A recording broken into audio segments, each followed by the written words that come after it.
to Bournemouth's mini Beatle Museum. It's the only large collection of Beatle memorabilia that is, to my knowledge, in the south of England, especially on this scale, with such items that you'll find in this room that you won't find anywhere else. You won't find them in museums, any of them, none of them. You won't find them in books, you won't find them anywhere. The only place you'll see them is up here in my private collection. I've spent the best part of 15 years curating what you see around you, this marvellous, marvellous place. I have put more effort into it than most people would. It's a crazy obsession that has completely taken over an entire room, and there is more in this room, I would argue, of interest than in some museums, some exhibitions, and a lot of Beatle fans' houses. I'm not bragging, I'm simply stating a fact that I have created here. All around you, a Beatle fan's dream. I'm going to be doing quite a few of these because there's so much to cover, and you're not going to want to be up here watching a YouTube video for, 2 hours. You could be up here for much longer, I tell you. But a YouTube video for 2 hours, it won't hold your interest. So we're going to do it in tiny little bursts. As you can probably see, we've moved the camera angle, we've taken off the cinematic mode, and we are here by this lovely mannequin. There's a lot of mannequins hanging around, it seems. Let's first look at the jumper that's on. It's a very close replica to the one that John wore for the last rooftop concert. What a wonderful thing that is. 56 years ago from the day I'm recording this, so the only difference that I can see is the zipper is a bit different. John's had a circle, I believe. It was a circle on the pulley, but mine isn't. Mine is just a normal little tag. Now look at this. I think it's fake. I'm saying that in case any animal rights activists come after me. I believe it to be fake. If it's not, it is vintage. It's not new. It's not new. And it weighs an absolute ton. It's very close to John's in colour. It has, when worn, you can't see it here so much, but like the padded shoulders where it comes up a bit, just like John's had on the rooftop. A little question about that, what I have, is, was it really Yoko's or not? I don't know. There's a story that it is, but John had been seen wearing a jacket what has near enough the same pattern, whatever you want to call it, to it 2 years beforehand. So it's debatable, isn't it? Who knows? It could have been hers, could not have been. But I wore this. I actually wore this in Bath, and no one threw paint at me. Wow, no one threw paint at me.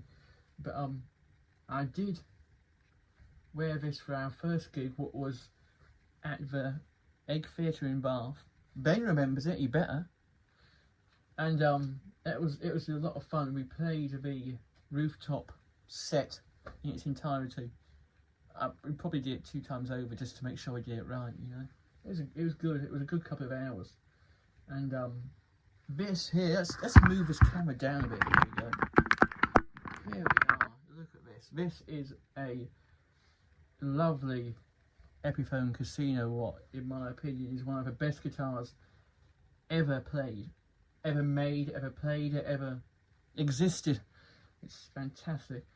It's got the rooftop strap, as you see, and that's my sock. So this was a guitar that I played with this one in the Egg Theatre. Originally the guitar when I got it was I think it was olive in colour. What was pretty, it was nice, but it wasn't right.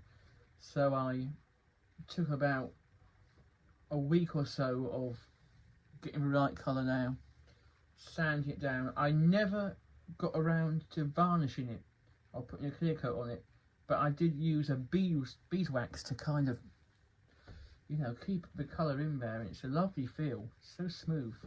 I've got these little things, this little black ring around it. Is it called a grommet? I think someone called it that once, but I do not know. I can't say that for sure. I got that especially made because you can't get them. I can't find them anywhere. Painted one of those black so it would have a whole leaden look, and it's very close replica now. Very close replica. It plays lovely. I will do a demo of it at the end of this video. Now, let's come over a bit, shall we? Oh, there we go. We're moving. I'm going to shift my arse to the side of it. And here we have, can you see? I'm hoping you can see. There we go. It's a aged replica of the bassman bass that was used on the rooftop with these. Ben has not used this one yet. Hasn't used it yet. He's going to have to find a way. Come here, come. Ben, come and use it. Come on. People want to see you use it. It's got everything you want to see. It's got the period correct knobs. Everyone likes a nice knob, don't they? Lovely.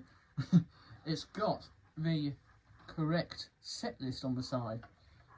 It's got check-in and wear all over it. That took me a couple of evenings just to give it that vintage look. It's a lovely selection of items, I would say anyway. Let's come down here a bit. Can you see that? Can you see that plaque? That's a little plaque I had specially made. What's got some dust on it now, but I'm going to read it to you because I know you really want to hear it.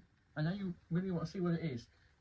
It says, "I'd like to say thank you on behalf of a group and ourselves, and I hope we pass the audition." If you heard that before. And then underneath it says, "On January 30th, 1969, 3 Savile Row, London." Just to tie in with a whole display. I have not seen a display like this, what has both guitars and the jacket in the middle at any museum.